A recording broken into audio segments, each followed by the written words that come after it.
Всем привет! Итак, пока нет сильных морозов, а то тут нам обещают до минус 17 в субботу.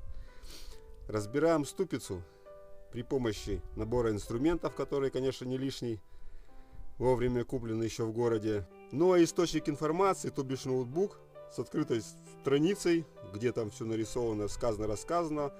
Закладка одна видео, закладка одна из книжки, еще там кое-чего. Находится буквально в 7 метрах от меня. То есть дома, конечно, у дома все это удобно делать, разбирать, замерз, пошел погорелся или еще что-то, посмотреть сходил. Ну, в общем, все почти я демонтировал. Сейчас будем снимать саму ступицу, ну и вскрытие покажет.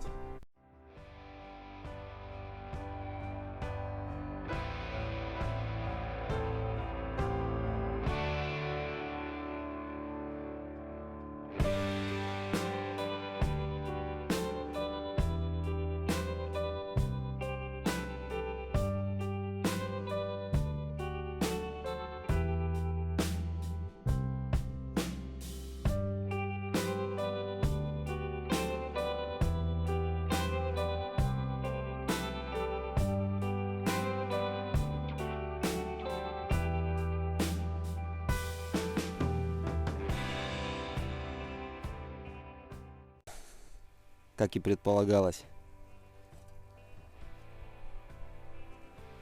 полностью разрушена даже внешняя обойма.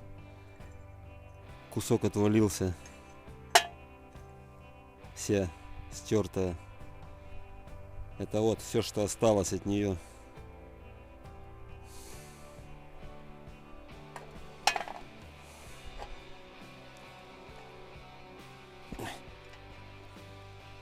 Разрушен сепаратор. Короче, капец. Так, ну и вот что показало вскрытие. Вскрытие показало полную жесть. В общем, разрушился один из подшипников. Разрушился полностью. То есть вот я выбивал наружную обойму, выстукивал, она развалилась тут же. И это внутренняя обойма, ну и куча роликов. Второй подшипник целый. В общем, мое мнение, это косяк мастеров, которые делали в райцентре. Меняли мне ступичный подшипник, когда он меня застучал на новые. То бишь перетяжка при монтаже, перетяжка самих подшипников. Просто проведя анализ и повспоминав, что там было и что там не было. Я сам был как бы не в теме, эту тему не изучал, как и чего, доверялся как бы. Ну, у меня есть, и говорил, что мастера в Рыбинске, к которым я периодически ездил один раз в год, просто на проверку. И они все косячки мелкие, какие-то там подтягивали, устраняли, говорили, что надо, что не надо. И благополучно ездил. Здесь же мастер, который мне монтировал подшипник, затянув его, сказал, что регулировать, трогать ничего не надо. Ну, в общем, на этом деле я успокоился. Это уже мой косяк. Итог вот такой вот. Как я еще на этом доехал, непонятно. Ну, в общем, больше, конечно, туда не ногой. Попробую я сделать теперь все сам. Единственное, осталось от второго подшипника снять эту внутреннюю обойму. Как ни кстати, я нашел свой съемничек, который привез из города вместе с железяками, из гаража, когда вывозил. Этим съемничком я очень много работал, когда ездил на мотоцикле на Урале. Там снимал шестеренку ГРМ, помню, покупал, еще что-то. В общем, все подходит. Сейчас я ее сдерну.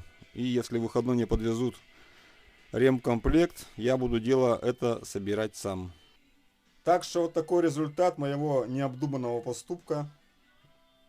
То есть довериться незнакомым мастерам в райцентре. Нужно было к этому делу подойти серьезно, как-то самому почитать, штудировать тему. Но дело в том, что когда я, допустим, работал в городе, на такие дела, вот такой ремонт машины, в принципе, делать самому, ну, не имело смысла, если у тебя есть хорошие мастера. Ну, которым ты доверяешь, которым ты постоянно ездят, которые делают все досконально, все на совесть. То есть вот замена такого, допустим, подшипника стоит 500 рублей. смысл ковыряться, допустим, в гараже после работы, когда там самому. Мало ли там что не получится, что-то вылезет. В гараж находится не под окошком, как здесь, допустим, машина стоит. В процессе сборки может еще что-то там поломаться. Ну, я так примерно говорю, да, надо будет ехать куда-то в магазин в город, там где-то там чего-то. Ну, в общем, это дело все сложнее. И проще отдать 500 рублей, опять же, если ты доверяешь мастеру. 500 рублей за работу, все, никаких проблем. Так что вот такие дела. Почитался с комментариев, кстати, и к ролику «Хмурые будни», где там обсуждают машины там, хорошие, какие надо, хорошие, плохие. Я одно скажу, этой машине, сколько? Этой машине 9 лет будет. Да, 9 лет будет в декабре. Я ей владею почти 4 года. Такого никогда не было. Никаких таких поломок, только мелочи. Раз в год какая-то мелочанка, которая устранялась быстренько в сервисе, и все. Никаких диагностик двигателя, вообще ничего никогда не было. Прежние хозяева также ездили. То есть машина работает и работает. Выручает постоянно. То есть другой машины мне не надо. Кто там? Подписчики, говорят, предлагаю, там ссылку дал на Pajero. Но, понимаете, мне, честно говоря, такую машину не надо, там 90-го года. Если на ней что-то сломается, что-то серьезно, если сломаться, я понимаю, что они, возможно, ломаются очень редко. Но все равно и когда-то они ломаются, то стоимость запчастей, она несопоставима со стоимостью запчастей на ту же Chevrolet Nivu. И доступность запчастей, то есть в райцентре, к этой машине можно в любом колхозе запчасть найти, купить, а к ней тоже что-то сомневаюсь. То есть насчет машины, правильно я ли купил такую машину, нужна ли она мне, у меня никаких сомнений нет и никогда не было.